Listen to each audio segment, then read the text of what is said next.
Kang Deddy respon langsung, statement Hercules, Kang Deddy geram, emosi besar, campur marah, bersama warga Jawa Barat, siap perang melawan Hercules. Pagi itu langit Purwakarta mendung, tapi bukan karena hujan, melainkan karena kabar panas yang membakar hati. Warga Jawa Barat, Hercules, tokoh kontroversial dari ibu kota, menantang dan menghina masyarakat Sunda dalam sebuah video yang viral di media sosial. Dalam video itu, Hercules menyebut warga Jawa Barat penakut dan tidak akan berani bergerak kalau bukan cuma ngomong doang.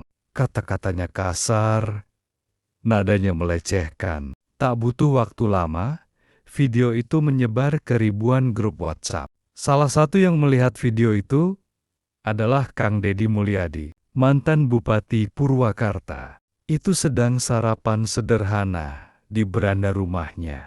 Ketika seorang relawan memperlihatkan video itu, wajah Kang Deddy langsung berubah. Matanya merah, rahangnya mengeras. Jadi ini orang main hena-hena, warga Sunda sembarangan, katanya. Setengah berdiri, ia tidak banyak bicara. Ia hanya mengambil jaket khas Sundanya, lalu melangkah ke halaman. Di sana, ratusan warga yang sudah melihat video itu berkumpul, menunggu arahannya.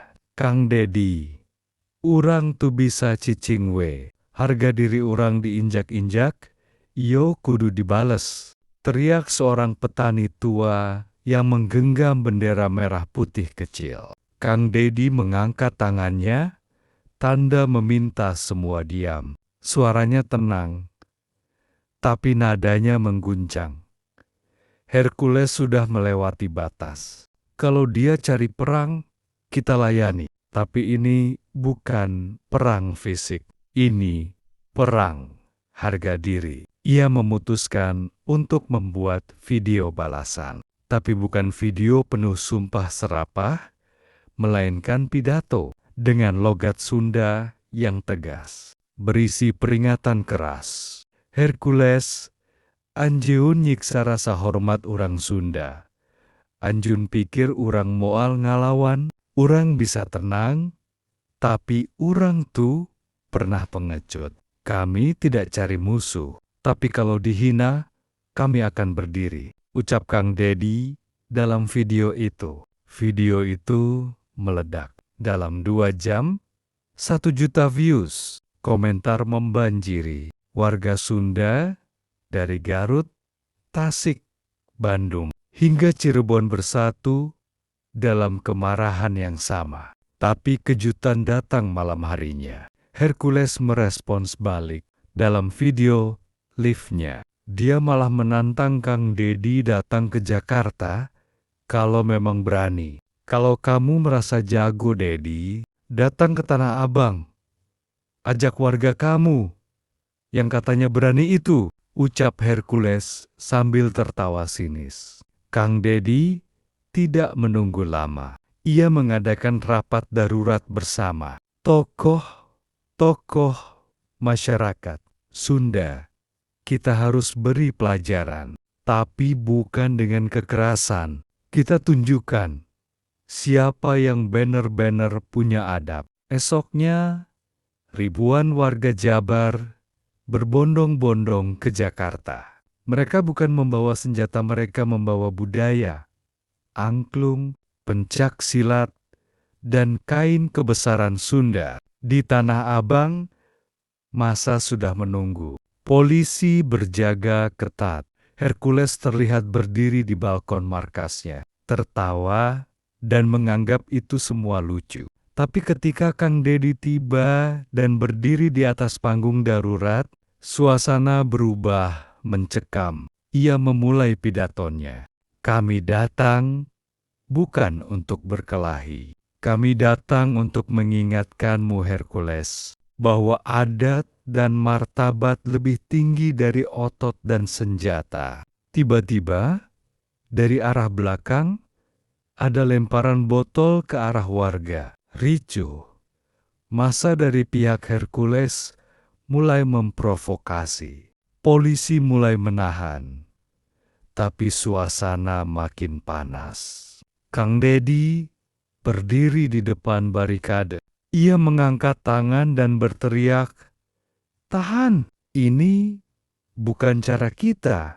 Tapi dari arah lain, seseorang memukul salah satu warga tua. Itulah titik puncaknya. Warga Sunda tidak bisa menahan diri lagi. Mereka maju bukan dengan senjata, tapi dengan tubuh mereka sendiri melindungi sesama.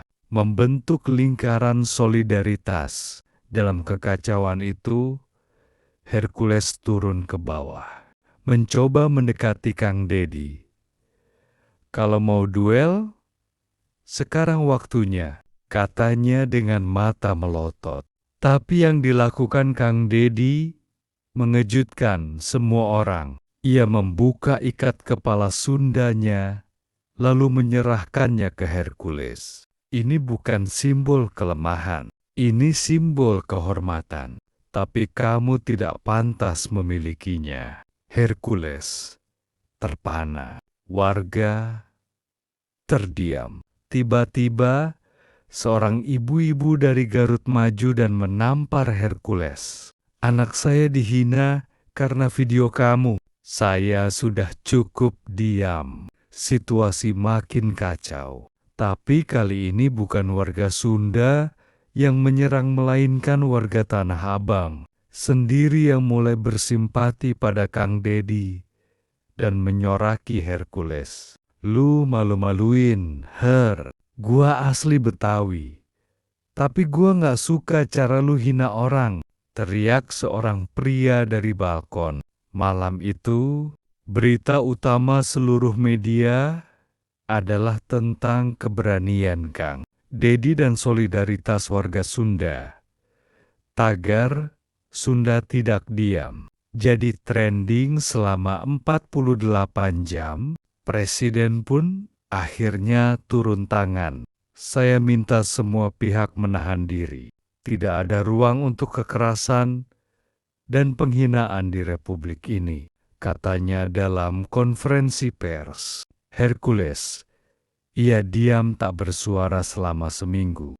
Kabarnya, ia diperiksa pihak berwajib karena pidatonya yang dianggap mengandung ujaran kebencian.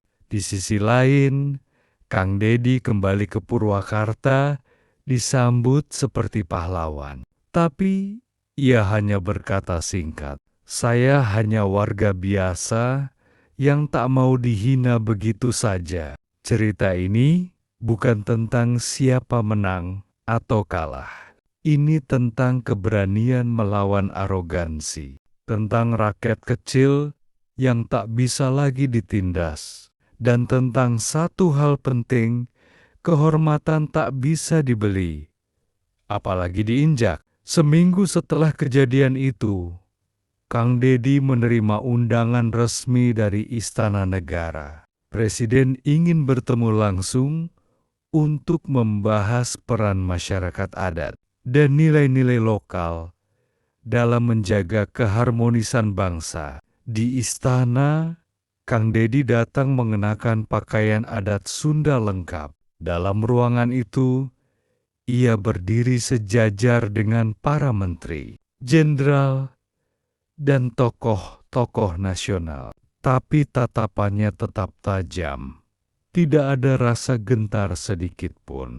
Negara ini terlalu sering membiarkan suara-suara kasar merajalela. Kalau rakyat kecil seperti kami tidak bersuara, siapa lagi yang akan menjaga martabat bangsa ini? Ungkap Presiden Prabowo Subianto. Baliho itu dipasang diam-diam di perbatasan Karawang. Warga setempat merobeknya. Tapi mereka tahu, ini bukan akhir. Ini peringatan bahwa konflik belum benar-benar reda. Keesokan paginya, Kang Dedi memanggil tokoh-tokoh muda. Ia mengumpulkan mereka di alun-alun. Perang harga diri bukan soal balas-membalas, tapi soal siapa yang lebih kuat menjaga akhlak. Dari situlah lahir gerakan Tegak Sunda, gerakan yang mengajarkan bela diri, budaya lokal, dan advokasi hukum untuk rakyat tertindas. Gerakan ini tumbuh cepat. Bahkan, dalam waktu 3 bulan, mereka punya 100.000 anggota dari seluruh Jawa Barat dan mulai menjalar ke daerah lain. Dalam sebuah forum nasional, seorang tokoh Jakarta menyindir gerakan itu sebagai radikalisasi kultural. Tapi dengan tenang, Kang Deddy menjawab, kalau mencintai akar budaya sendiri dianggap radikal, maka biarlah kami disebut begitu. Sementara itu, kondisi Hercules mulai goyah. Pengikutnya menurun. Ia dipanggil polisi untuk menjelaskan serangkaian kasus lama yang kembali mencuat dari balik layar. Ada kekuatan-kekuatan yang tak ingin konflik ini meredo. Mereka mencoba memainkan sentimen etnis demi kepentingan politik. Tapi Kang Deddy tetap berdiri di tengah. Ia tak mau diadu. Warga Sunda bukan pion politik siapapun. Jangan coba tarik kami ke kubu-kubu kekuasaan, katanya lantang di TV nasional. Akhirnya, setelah tekanan dari berbagai pihak, Hercules muncul dalam konferensi pers. Ia minta maaf. Dengan nada berat, ia mengakui telah melewati batas. Banyak yang mengira Kang Deddy akan puas, tapi dalam jawabannya, ia hanya berkata, "Maaf, itu baik." Tapi harga diri yang terluka tidak sembuh dengan kata-kata. Ia sembuh dengan perubahan sikap. Kini, gerakan Tegak Sunda menjadi contoh nasional. Diangkat di film dokumenter, dibahas di kampus, dan dijadikan studi kasus tentang perlawanan tanpa kekerasan. Kang Deddy, ia kembali ke akar, mengajar anak-anak tentang sejarah Sunda, menanam pohon, dan menemani petani panen. Tapi setiap kali matahari terbenam dan angin berembus dari arah gunung, bisikan semangat warga masih terdengar, "Kami tidak akan diam lagi. Cerita ini belum selesai. Karena selama masih ada yang menghina rakyat kecil, selama masih ada yang mempermainkan martabat bangsa, maka suara Kang Deddy dan semangat warga akan terus hidup. Sebab bagi mereka, kehormatan bukan soal menang atau kalah, tapi soal berdiri ketika yang lain memilih membungkuk." Tak lama setelah permintaan maaf Hercules, isu baru meledak. Sebuah bocoran dokumen menunjukkan bahwa penghinaan terhadap warga Sunda bukan sekadar aksi pribadi. Ada pihak berkepentingan di baliknya. Mereka ingin menciptakan ketegangan horizontal demi mengalihkan isu besar. Penggusuran masif yang akan terjadi di selatan Jakarta. Kang Deddy, yang dikenal punya jaringan akar rumput luas, mendapat informasi itu dari mantan pejabat yang kini jadi relawan diam-diam. "Kang, mereka sengaja lempar bensin ke bara, karena kalau rakyat sibuk bertengkar, mereka bisa ambil apa saja tanpa diawasi." Marah bukan kata yang tepat. Kang Deddy murka. Tapi bukan murka yang meledak, murka yang dingin dan strategis. Ia mulai mengumpulkan data, bukti, dan saksi. Ia lalu muncul di podcast nasional bersama aktivis-aktivis anti korupsi dan jurnalis senior. Di sana, ia membeberkan semuanya nama pengembang, pejabat terlibat, dan skema pembiaran konflik antar kelompok. Efeknya, ledakan nasional. Rakyat kini sadar bahwa konflik Hercules versus Sunda bukan semata perseteruan ego, melainkan distraksi dari perampasan ruang hidup rakyat. Di berbagai kota, aksi buka mata digelar, bukan demonstrasi marah, tapi pertunjukan budaya yang membuka mata publik tentang siapa sebenarnya musuh bersama. Pemerintah mulai goyah. DPR mengadakan rapat terbuka. Tokoh-tokoh nasional mulai bersuara. Sebagian mendukung Kang Deddy, sebagian ketakutan karena keterlibatannya terendus. Lalu datang ancaman pembunuhan. Telepon gelap masuk ke rumah Kang Deddy. Berhenti bicara, atau keluargamu yang kena, tapi yang mereka lupa. Pria ini bukan tipe yang mudah dibungkam. Ia justru menayangkan ancaman itu di media. Kalau saya mati, pastikan perjuangan ini hidup lebih keras. Katanya dalam video berdurasi 2 menit yang bikin warganet banjir air mata. Sebagai tindakan pengamanan, ribuan warga secara sukarela menjaga rumah dan jalur-jalur menuju tempat tinggal Kang Deddy. Malam hari, pemuda ronda lagi. Seperti zaman dulu, istrinya, anak-anaknya, semuanya ikut dalam ketegangan. Tapi, tidak satu pun dari mereka yang meminta Kang Deddy mundur. Bapak tidak sedang berjuang sendirian. Kami juga warga Sunda. Dan kami tidak akan tunduk. Tak lama kemudian, seseorang dalam tubuh pengembang membocorkan rekaman rapat rahasia. Isinya rencana besar menguasai 7.000 hektar tanah. Warga dengan dalih revitalisasi. Dengan bukti itu, tekanan tak bisa dibendung. Rakyat menuntut audit nasional. Bahkan, beberapa LSM internasional mulai melirik kasus ini sebagai contoh pola kolonial baru di negeri modern. Tapi ketika semuanya tampak berpihak pada Kang Deddy, badai baru datang. Salah satu pejabat tinggi yang terlibat melancarkan kampanye hitam, menyebar video editan seolah Kang Deddy terlibat dalam penggelapan dana desa. Media mulai gaduh. Tagar mulai muncul, menyayat hati para pendukungnya. Tapi warga yang kenal betul siapa Kang Deddy justru makin bersemangat. Dalam waktu 24 jam, netizen menemukan fakta. Video itu palsu, disunting oleh tim bayaran, dan salah satu pelakunya tertangkap.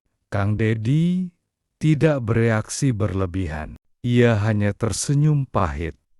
Kalau tidak bisa dikalahkan dengan kebenaran, mereka pakai kebohongan. Di tengah badai itu, datang kejutan tak terduga. Seorang tokoh nasional mantan jenderal yang terkenal keras menghubungi Kang Deddy dan berkata, "Saya di belakangmu sekarang. Karena kamu bukan cuma jaga Sunda, kamu jaga Indonesia." Dukungan itu jadi titik balik. Di berbagai daerah, muncul gerakan rakyat lintas budaya.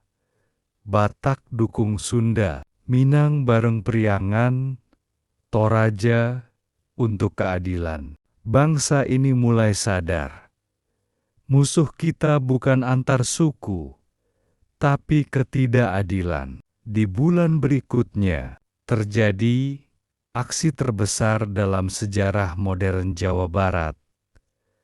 2 juta lebih warga memenuhi Stadion Gelora, Bandung Lautan. Api Mereka tidak bawa senjata, hanya suara. Di panggung utama, Kang Dedi berdiri, memegang pusaka peninggalan ayahnya, sebuah kujang tua. Ia mengangkatnya tinggi dan berkata, "Ini bukan senjata, ini lambang bahwa selama tanah ini diinjak oleh yang tamak, kita tidak akan diam." Tangis pecah, sorak membahana, dan untuk pertama kalinya publik menyaksikan semangat rakyat bisa lebih kuat dari apapun jika yang mereka bela adalah martabat. Di hari itu, pemerintah pusat mengumumkan pembentukan tim independen untuk menyelidiki semua kasus tanah dan konflik budaya yang mencuat. Beberapa pejabat mundur, sebagian ditangkap. Hercules, ia menghilang dari publik. Rumor beredar, ia kabur ke luar negeri. Tapi Kang Dedi tidak mengejarnya. Bukan dia target kita, tapi sistem yang membesarkannya.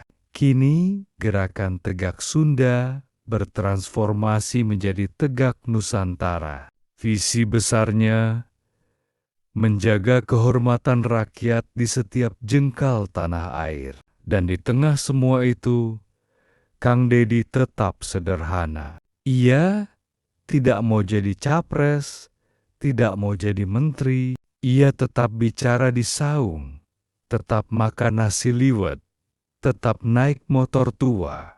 Sebab bagi Kang Dedi, kemenangan bukan soal jabatan, tapi soal ketika anak-anak kampung bisa tidur nyenyak tanpa takut diusir. Ketika harga diri rakyat kecil tidak lagi dihina. Dan cerita ini yang berawal dari satu hinaan, kini jadi babak sejarah, bukan hanya untuk warga Sunda, tapi untuk seluruh rakyat Indonesia yang belajar satu hal, ketika yang diam bicara dan yang tertindas bangkit, maka perubahan tak bisa dihentikan. Jika Anda ingin saya bisa bantu lanjutkan cerita ini ke season 2 atau bentuk novel lengkap, mau dijadikan naskah film atau serial pun sangat memungkinkan. Apakah Anda ingin arah cerita menjadi lebih politis, spiritual, atau masuk ke drama keluarga? Beberapa bulan berlalu sejak gelombang rakyat mengguncang tanah Sunda, suasana relatif tenang. Tapi diam-diam, Kang Dedi gelisah. Bukan karena ancaman baru, tapi karena satu pertanyaan yang terus mengganggunya. Apakah perjuangan ini masih murni? Semakin besar gerakan Tegak Nusantara, semakin banyak yang ingin menunggangi. Politisi mulai merapat, sponsor-sponsor dengan agenda terselubung menawarkan dukungan, dan elit lama mencoba masuk melalui relawan yang mulai goyah. Di tengah gemuruh itu, Kang Dedi kembali ke satu tempat yang selalu jadi titik sunyinya. Makam ibunya. Ia duduk bersila di bawah pohon sawo tua, menggenggam tanah yang lembab. "Ibu, saya takut. Dulu saya hanya ingin membela orang-orang kecil. Tapi sekarang, semua ini seperti raksasa yang bisa memakan saya hidup-hidup," gumamnya. Tapi justru, di situ ia menemukan jawabannya. Ia ingat bagaimana ibunya dulu bilang, "Kalau kamu berjuang dengan hati, kamu tidak akan hilang meski diterkam badai." Maka, Kang Dedi mulai menyaring lingkaran terdekatnya. Ia pecat 3 orang yang ketahuan bermain proyek. Ia hentikan aliran dana dari pihak-pihak yang mencoba menyelipkan agenda. Itu bukan keputusan populer, tapi Ia tak peduli. Gerakan Tegak Nusantara pun mengecil. Banyak yang keluar, tapi yang tersisa adalah orang-orang yang benar-benar tulus. Lebih baik kecil tapi bersih, daripada besar tapi busuk, katanya suatu malam kepada para pemuda. Di sisi lain, muncul tantangan baru. Kelompok fanatik dari luar daerah menyebarkan fitnah, menuduh gerakan ini sebagai budaya sesat dan pengkultusan tokoh. Suatu hari, sekelompok ekstremis membakar balai budaya di Garut yang digunakan anak-anak untuk belajar aksara Sunda. Mereka tinggalkan pesan, tinggalkan warisan kafir. Kembali ke jalan kami. Kali ini bukan hanya emosi yang terguncang, tapi keimanan rakyat pun diguncang. Banyak warga mulai bingung. Apakah cinta budaya bertentangan dengan agama? Kang Deddy segera bertindak. Ia kumpulkan ulama-ulama besar Sunda, bahkan dari luar daerah. Diadakan forum akbar bertajuk Sunda Jung Iman, Sains Musuh, tapi Sadulur. Forum itu menyatukan kembali dua hal yang sering dipertentangkan, budaya dan agama. Dari podium, Kang Deddy berkata, "Kalau imanmu kuat, budaya tak akan menyesatkanmu. Justru budaya akan memperindah caramu beriman."